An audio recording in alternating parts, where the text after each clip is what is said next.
Hello, and welcome to another book club episode of the Book Review Podcast. I'm MJ Franklin. I'm an editor here at the New York Times Book Review, and for this month's book club, we're talking about Rita Bullwinkel's new novel, Headshot. Joining me to discuss the novel are two remarkable colleagues. First up, a fellow editor here, Lauren Christensen. Hello, Lauren. Hey, MJ. Lauren, I think you were last on the show for our Best Books of 2023 episode, speaking so beautifully, so eloquently about Northwoods by Daniel Mason. And also, one exciting thing is, Lauren, you just had a baby. I did. Yeah, I know. You're mentioning the last time I was on here. It feels like a lifetime ago. But yeah, I guess it wasn't that long. So I just want to say, one, welcome back, and two, a wholehearted congratulations. So happy for you. Thank you, MJ. Thanks for having me on. Our other guest is a voice you know and love, Joumana Khatib, who was just on talking about summer books like 2 weeks ago. Time flies. It feels like another lifetime ago, but thank you for having me back. Welcome back. And you may also remember Joumana from our Erasure episode and our James episode.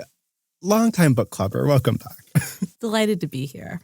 And now, onto our book club book, Headshot. As always, I'm going to start with a synopsis. Headshot is a novel that's hard to describe, and that's largely because the window that is this book is simultaneously so tight and also so sweeping and large. The story is set in Reno, Nevada, at the Daughters of America Youth Women's Boxing Tournament. We follow 8 teenage girls, roughly between, I think, the ages 15 to 18 or so, who are competing, and the novel is structured around their tournament bracket. We follow each fight, bout after bout, until a winner is determined, and that's the plot. That's it. But so much more is going on in this novel. The fights are just our anchors as we embark on this more panoramic exploration. We meet each girl as they are fighting, yes, and they are sizing themselves up and their opponents up, and they are striving to land punches, and we are physically in the ring with them. We are there. But then the narrative does a lot of interesting things. We zoom from the physicality of the fight into each girl's minds, and they're thinking about how to win, what it means to win. They each have personal philosophies that govern them, etc. And then we flash again. Now we're in the past, and we see some of the formative experiences that shape these boxers and what they bring with them to the ring. And then we flash again, and we're in their futures, and we see what happens to them in life after they've left boxing behind. I don't know if you just noticed, but a number of times I was like, and then, and that's just an example of just what this book is doing. And so, with the structure and flow of the book, we read to figure out who's going to win the tournament, yes, but we also read because we want to know about the lives of these girls. Joumana, Lauren, did I miss anything? Anything that you would add to that synopsis? I might say the word boxing a few more times. Boxing.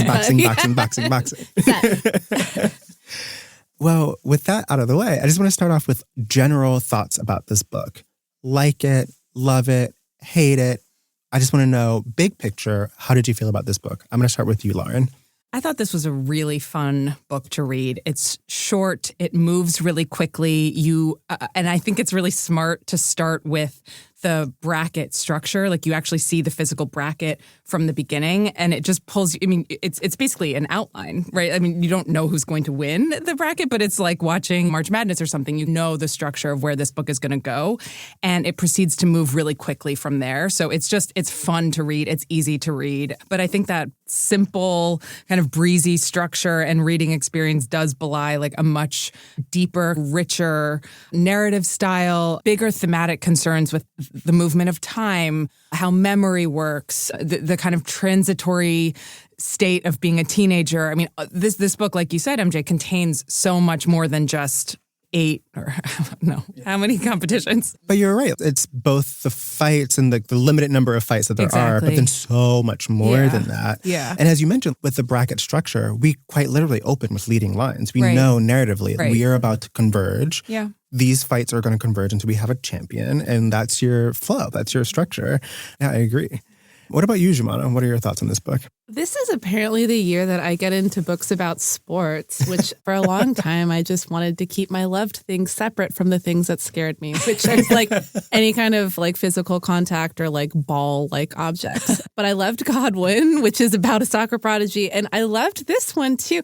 And I think it was so canny of her to choose boxing, of course, boxing, now I know, and we'll get into this later, is a very literary sport. But something that's really cool about reading this is that there's not a lot of dialogue in this book.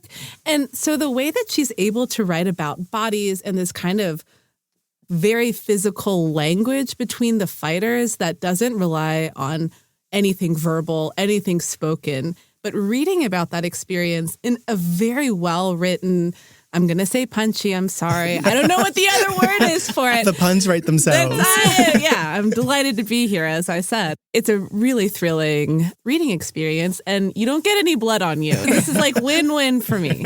How about you, MJ? What did you think? I am in agreement with the group. I loved this book tremendously. And I have to start off by saying, when I heard what this book was about, like I'd heard so many people recommending it. They're like, there's this great book that you should read. It had so much word of mouth buzz. I saw it on like book tables and bookshops. And I was like, oh, it's about boxing. And I like playing sports, but I don't like watching sports. Just like I start to wander off. And so I was like, I don't know if this is for me. And then I heard so many people recommending it. And so I dove in, and I'm glad I did because I was obsessed. Like I immediately wanted to talk to people about it.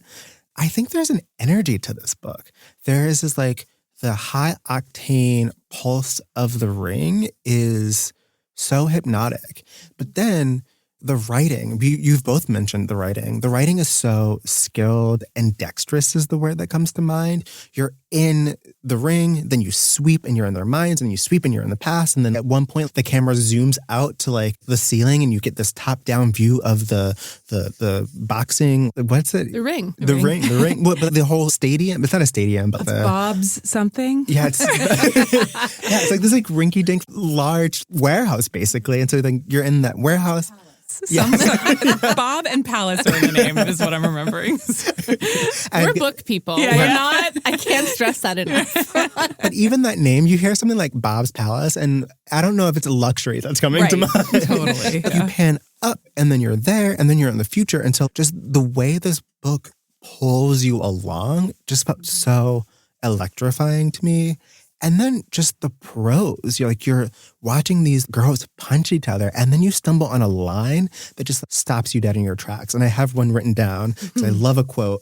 Kate doesn't want growing up to be about losing, right? Like all of a sudden you're out of the physicalness and you're into this like existential pang of what it means to be a boxer, what it means to be a young girl, all of that stuff. And so I can only rave about this book. I'm obsessed. The word that has stuck in my mind actually is from Dwight Garner's review for us of this book. He wrote that the prose was really kinetic. And I think there's an obvious kind of aptness of that word. The movement of this book, you're right, MJ, there isn't dialogue. It doesn't need that. The movement is all very physical. It's really in their actual corporeal selves. It's a very bodily book. And it made me think, of Challengers. And I think I read somewhere. The pulse, like the synth, like. I don't know if this tweet was real, but I think I saw on Twitter that Challengers was inspired by some Freudian something. I believe it. I'm shocked. So, right. Okay, so I just didn't know if that was actually true. Anyway, my understanding of this book is that the kind of one-on-one physical combat, this kind of eye contact, really intense, these experiences of being in the ring with one other person, that it's obviously a microcosm for a human relationship, right? The kind of dance, the back and forth that you don't need words. It's a relationship in itself. But it's also this it's this kind of still experience. I kept thinking that the matches themselves, where you would expect a boxing ring to be really loud and chaotic, I actually found that the moments these girls, they're girls, were in the rings were actually like silent, and time stretched in this way that was so impressive to me on a narrative level. Listeners, you can't see this, but I've been nodding furiously because I felt the exact same thing. And I wrote down, quote, there is a sense that these girls are all alone in life and in the ring. And that is because it does feel so still, because you don't have that dialogue. But then also because what they're going through and these fights are so deeply personal and so deeply singular, right? Like all of these girls have very specific philosophies, and they're trying to size up their other opponents. And the other opponents, unless they're in that ring, don't understand what's going on. And especially people who are not into the sport of boxing. They don't understand what's going on. And I have another quote written down where Rita Bullwinkel writes about the girls. They wouldn't impress the people who they encounter in their lives outside of boxing. They would only impress each other women who are trying to touch someone with their fists. Again, it's this sense of it's like this contained unit, and it's so kinetic, and it's so deeply personal, and it's so tough to understand unless you're there. And I think kinetic is absolutely the right word for this. And I just think that the way she captures the drama of the staging, right? The lights, the sounds, like the dance, it makes for a really exciting reading experience. And I think she also manages to pull off, like this could go so wrong where it's like girls on the cusp of womanhood, like duking it out. Like what's the future? Like before she becomes a pharmacist, actually she handles this so sensitively. The stakes feel appropriate. It doesn't feel like she's doing some kind of like, she's not doing anything Freudian with this. I don't think that this is some sort of sublimated, like she really reifies the teenagers, their adolescence for what it is and treats it seriously. And that is partially what makes this so enjoyable to read. It's also, I'll say, yes, it's a sports book, but there's something off about it. These girls, the sport they're playing is a little bit, makes them outsiders in a way. They're not actually, they're not like celebrated like NBA stars or something who are like the world, just society inherently values in this way. Like they're aware, okay, even if I am the best at this sport, what really does that confer on me as a person? I'm not going to be a boxer when I'm 35 or so. And then there's this sense that this is actually just, I keep saying, I think I said transitory before, but this is just a transition period for them. And I can't remember which girl whose head we were in, but one of the competitors was thinking about her own like, someone, was it Iggy wants to be a dog because adulthood comes quicker. And it's this torture of being a teenager for so long in this in-between stage between being a child and being an adult, of that being this kind of miserable in-between. 1,000%, like this transition, this like growing up, this becoming. The image that comes to mind is like a smith, like an anvil. And there's a sense that these girls aren't just like growing up passively, but are actively forging who they are. There's something that is so physical and so guttural, especially because it's not just them fighting their opponents, but they're fighting themselves and like their philosophies. Are their philosophies, I want to be a dog. Another person's like, I need to be like water because that has this own force to it. Even just a drip, it can be devastating. And so they have their philosophies. And it's them trying to see, do those stand up? Do those stand up next to someone else who has their own philosophy? I loved it. And speaking of loved it, I just want to read a few other reader comments. Bruce Wayne from Gotham. I kid you not. That's what the person said. I see what you did there, Batman. Bruce Wayne from Gotham said, I was floored when the older boxer says to the younger one that the biggest fights are in your head. That and boxing as an allegory for class in America. Wow. Floored, or knocked out, as they say. The hits kept really landing on this one. And some more boxing puns, but also I felt that same way. Anthony Alvarez from Miami wrote, aside from its propulsive narrative form, which made it hard to put down, my favorite aspect of the novel was the sections where the narrator explores the futures of the girls' lives. The narrator delves into their life choices and how their personality traits influence their outcomes. It's as if the narrator plays God in a grounded, realistic manner without the magical realism that I tend to shy away from. Also, did anyone else hear the ding-ding of the bell in their head at the start of each new chapter? And then one more.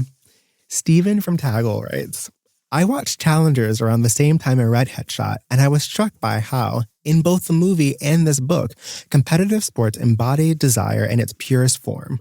The contact high, the sensuality of dripping sweat and electric muscle, the taut, simultaneously loving and violent psychological jockeying between competitors, the racing thoughts, and the ecstasy of full, aching presence.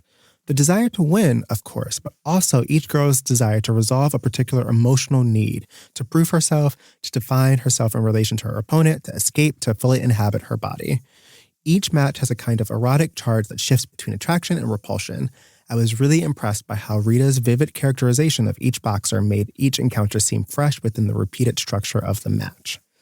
I love that. It's making me think of, I'm going to try to say this without spoiling who wins this. Not that I think it's really a spoiler, but there's one bout between two cousins, and one is older and one is younger. And the one who wins reflects, and the one who wins makes it onto the next round and is then competing with someone who is not her cousin. And she reflects, I don't even think I really want to box. I think I just want to box with my cousin. It being this embodiment of desire and closeness and intimacy as much as it is violence and opposition. I thought that was really beautiful.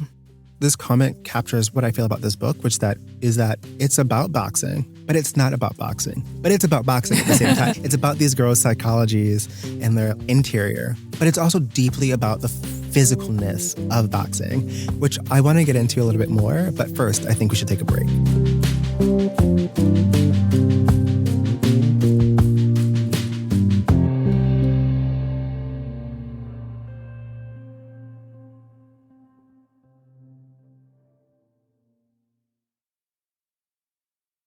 And we're back. This is the Book Review Podcast. I'm MJ Franklin. I'm joined by Joumana Khatib and Lauren Christensen, and we are talking about Headshot by Rita Bullwinkel. Right before the break, we were talking about some reader comments, and we alluded to the physicality of the book. But now I just want to dive in. What did you think about the boxing of it all? Or actually, let's start here. Are you sporty people? I think, Joumana, you mentioned it, but like... No, I am not. On the record. I am not either. And I kind of mentioned it before, but I am someone who likes to do physical... I'm right now in my biking era. I went through a big climbing era before. I like to do physical stuff and I like participating in sports, but I don't like necessarily watching it. And so my question is, what did you think of the boxing of it all? Because so much of this book is this like physical writing. Before we share our opinions, I just wanted to share one more great reader comment because it's from a former boxer. Aho from New York writes, as a female former boxer myself, I found this book riveting, especially the sparse, unsentimental staccato writing style, not unlike the sport itself. Two parts that stood out and felt so accurate from a boxer's mindset: the control of the body that each girl benefits from or is defeated by. There were some amazingly specific descriptions of slight shifts in body weight or the realization that if a boxer hit her opponent on one side, the other side would drop, and the mental focus to tap into that to make that happen. The other part that stood out were Bullwinkel's descriptions of the moment-to-moment win-loss of each boxer. When you feel like you have the win and suddenly it's over or the round or the fight isn't yours, and how quickly the brain needs to process that, along with the onrush of all the thoughts or emotions that come right at it, in it, or after that moment. It was such an accurate description without being overly psychological or sentimental.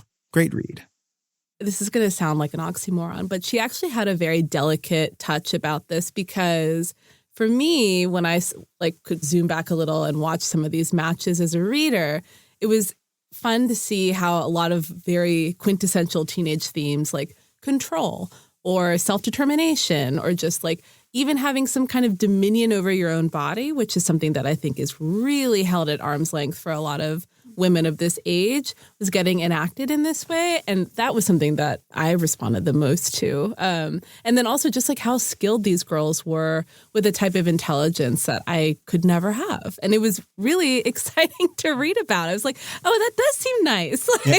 Like when you land a punch, oh, that must be a good feeling. And it's the sense that like they know their bodies to like the centimeter. They know exactly like I am not standing in the way that I should, but that is disarming to people because they don't know what to expect. There's a sense of like their philosophies and their understanding of their bodies in the ring. Yeah, Joumana is this metaphor of everything outside of how like society sees women. Yeah, it's totally balletic, right? It's like very much like a dance. Joumana, when you were talking, I was thinking about, again, Challengers.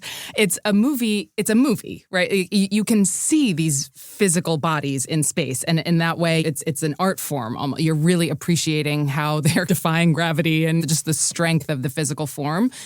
It's a real feat that Bullwinkel is able to give us a visceral sense of what these bodies look like, feel like, how they match up against each other. Who's bigger, who's stronger, who's taller, who's weaker, who has this hook, who's, and for people who are admittedly not already versed in boxing speak, it really pulls you in. It makes you feel like you're there watching it. And I think we've all three of us have read Chain Gang All-Stars by Nana Kwame Adjei-Brenya. I think that book, too, had a real, to use the word again, a kinetic quality where you feel like you are actually watching these scenes unfold and you're not just reading them on a page. It's a really impressive kind of prose style. And to get to know a character through her body. I felt that way about Thurwar and Stax in Chain Gang All-Stars. Yeah. Of course, their emotions were so present and eventually their emotion and physicality were bound up. But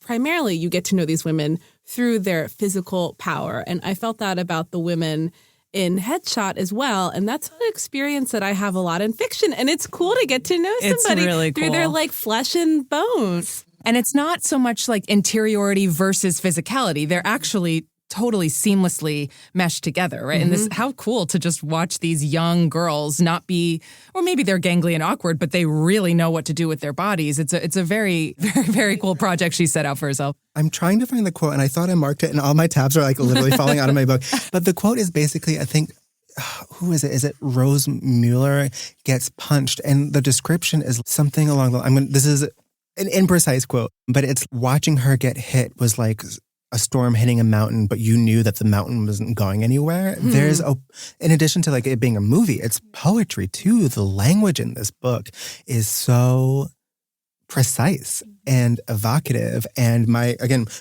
book is just full of underlines and tabs. Back to what you were asking about whether we are sports people. It's just actually what you were describing, being interested in athletics, but not in a competitive sense. Actually, I think there's a quote that I did not come prepared for, but I can just paraphrase it. It's toward the end of the book, and the narrator, third person omniscient narrator, is saying that the movement of the bracket, right? This kind of, you would think it would be a winnowing. I know that word was used. You would think you're moving from 8 players, 8 competitors to 1 winner. It's this winnowing, right? But the movement of the bracket is actually accumulative. And I thought that was so powerful because I was like, yeah, that is exactly the feeling that I'm getting. It's expanding rather than narrowing. It's a good book club when 2 people simultaneously go, after a point. We're such losers. But I never thought about that. You're totally right. You're totally right. Can I just say one more thing about the language in this book? And there's a quote, and then I know you want to talk about some of the language too, Lauren, but the quote is just, language has no place inside the gym. Inside the gym, the language used is the language of animals, the language of smell and feeling and sound and grunts and sweat and punches and all of I mentioned poetry earlier, but all of these girls have a philosophy or an image of boxing. One person's, for me, to land a punch, I'm thinking about the tunnels that I see in the air, and it is my job to fill that tunnel, and that tunnel ends at someone's rib. Or another person's, I am water, and I can devastate this person slowly but surely. And so one of the joys for me in the language of it is every bout you step into this, even though it's the same ring, a totally different world because you have this whole image landscape. What about you, Lauren? There was something about the prose you wanted to talk about too. Yeah, something that really stuck out to me, and I want to know what you guys thought about it, was this habit or intentional style that Bullwinkel has of punctuating really every paragraph. And this book, we should say, is told in these kind of it's a fragmentary structure. So each paragraph is not necessarily linearly related to the next one. It's clipped in this way. And each of these paragraphs there's a rhythmic quality to each one where Bullwinkel uses the first and last name of the competitor she's talking about over and over and over again. So Artemis Victor, blah, blah, blah, Artemis Victor, blah, blah, blah, and so on with all of the names. It felt to me like this really intentional, like you said, poetic. That's a really auditory quality, right? You're feeling that kind of in your body as this beat, as this kind of metric, it's like a metronome or something. And I wasn't sure I don't know. I mean, it felt so obvious to me and such a deliberate choice. I was wondering what you guys thought about it. Can I tell you?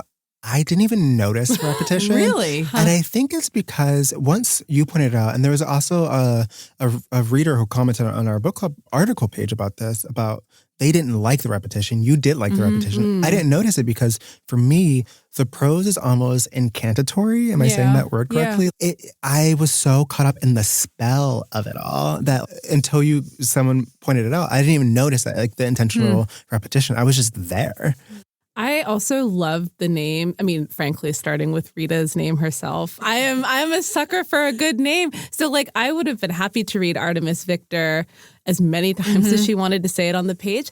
And also it's funny, like I was thinking of those names and those repetens as an incantation, MJ, totally right there with you. And I don't know if this was her intention or not, but it gives these girls, these fighters, more of a mythic status. Yeah. The more you say their name, the more it accrues or accretes. Celebrity. Exactly. Yeah, exactly. Yeah. Yeah. Yeah. On the subject of language, before we get away from it, as beautiful as she is writing about fights and bodies and that, she's good on pretty much everything. Like, even writing about Reno, which I did not know would be a pleasurable experience to read. I mean, she's like anything she really looks at, I think is great. Even, do you guys remember that line? I mean, I don't have it at hand, but where they're talking about instead of being a moth to a flame, being lured to your death. Instead of death, all they had coming was like alcoholic Slurpees. Yes. Beautiful. Grim, but also beautiful. Grim and beautiful. Right. I mean, just this idea that we're here, presumably, we, the readers, we like the spectators at the boxing outside the ring are here to see these bouts, these head-to-head competitions. But they're actually framed, the bouts themselves are actually framed as like memories, right? I mean, it's very much whenever you're moving into the future, you get a sense that that's really the perspective we're watching this from. That's a great point, because one of my things that I was so like mind blown about this book is with the pacing, you're in the past, you're in the present, you're in the future. And the first time you flash to the past, I kind of rolled my eyes just a little bit. I think that's when you're finding out that Andy Taylor witnessed all of his death. And I was like, oh no, here comes the intrusion of a trauma plot. And I was like, I'm interested in what's going to happen. But also I just felt, because it's so fragmentary, it felt so choppy, right? And then it cuts to the present and they say, Andy Taylor says, that doesn't matter at all right now. All that matters is that I land this punch. And so all of a sudden the book evokes this trauma plot, dispels that, and then you get these flashes of the future, and you see that all of these girls, Artemis Victor, you find out on page 20, when she is 6 years old, can't hold a teacup anymore. Like all of these women have these longer physical ailments. And for me, that became the stakes of the book. Not what happened in the past that they bring to the ring, but knowing what happens to them in the future, you want to know that like this fight, this sacrifice means something, it's worth it. And so you start rooting for that person. But rooting for a certain person means that another fighter who you're also rooting for in love can't win. And so it stages this like really complicated emotional battle within you. And it's just through the play with time. Silence, I see. Mic drop. Taking a moment for all those teacups that people can't hold into their 60s. Well, I feel like we could talk about this book all day. But before we go to some recommendations, I just want to ask, are there any last things that you wanted to mention about Headshot? I don't know if we could get in. Well, I don't have anything to say.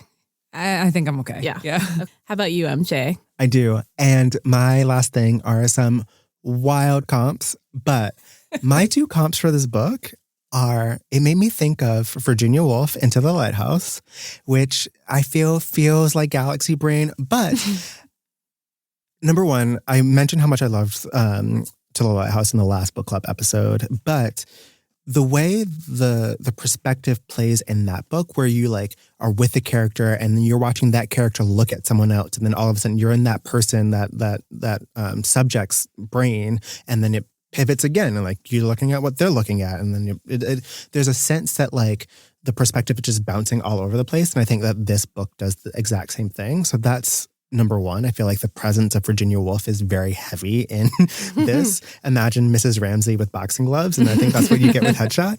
And then the other one is Little Women, which I think is another book about a series of very different girls with individual philosophies trying to find success on their own terms, which is what this book is.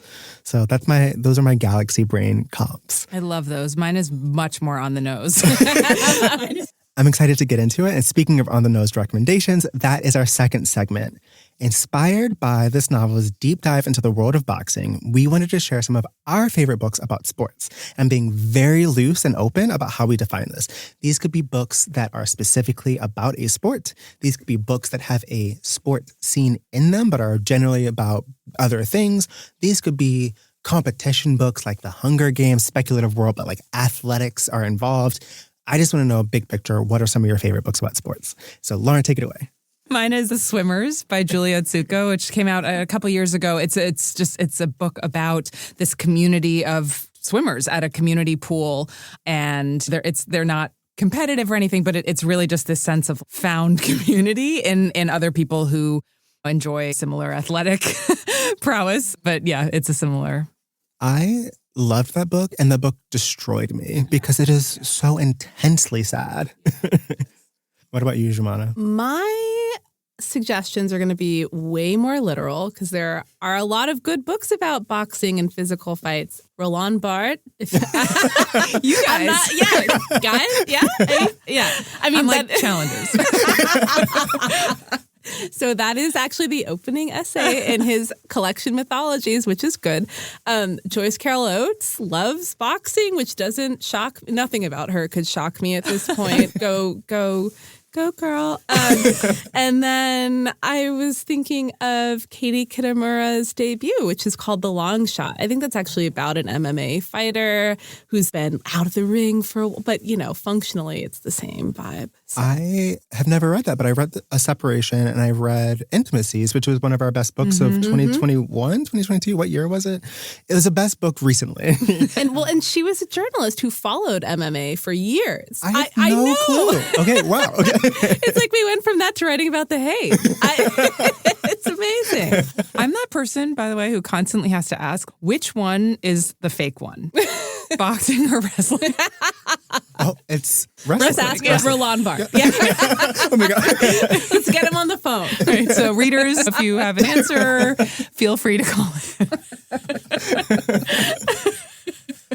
in. My other sports books are, I thought of both about boxing too. I didn't know I knew so many boxing books, but it is The Boxing Scene from Nickel Boys with Young Griff, or just Griff. I've mentioned it on the book club before. You see this person who is supposed to stage being lost. It's this black boy, and he's supposed to be defeated by a white boy, and he stages this rebellion. He fights back, and he refuses to lose, and he eventually is killed for it. But that scene came to mind. And then that scene calls back a scene from The Invisible Man by Ralph Ellison, where again there's boxing, and I think the floor is electrified or something, and there are coins. It's been a little while since I've read it, but two other boxing scenes specifically in literature. Yeah, so welcome to the canon. Rita. Come on in, the water's fine. Well, on that note, I think that's all the time that we have today. I just want to say, Joumana, Lauren, thank you so much. This was so much fun. Really fun. You did it. Thanks, MJ. Guys. This is always great. And I want to say, as always, thank you, listeners, for listening. For anyone who's commented, thank you for sharing your thoughts. And we want you to keep sharing your thoughts. We have an article page on the New York Times website called Book Club, Come Discuss Headshot by Rita Bullwinkel. That's where we announced that this was our June book club pick. Continue to share your thoughts and talk with other readers about the book there. Also, before we go, I want to reveal our July book club book. Drum roll, please. In July, we'll be discussing The Talented Mr. Ripley by Patricia Highsmith. Just wanted to have a fun thriller for the summer, as they say. That episode will air on July 26th. We hope you'll join us. And in the meantime, happy reading.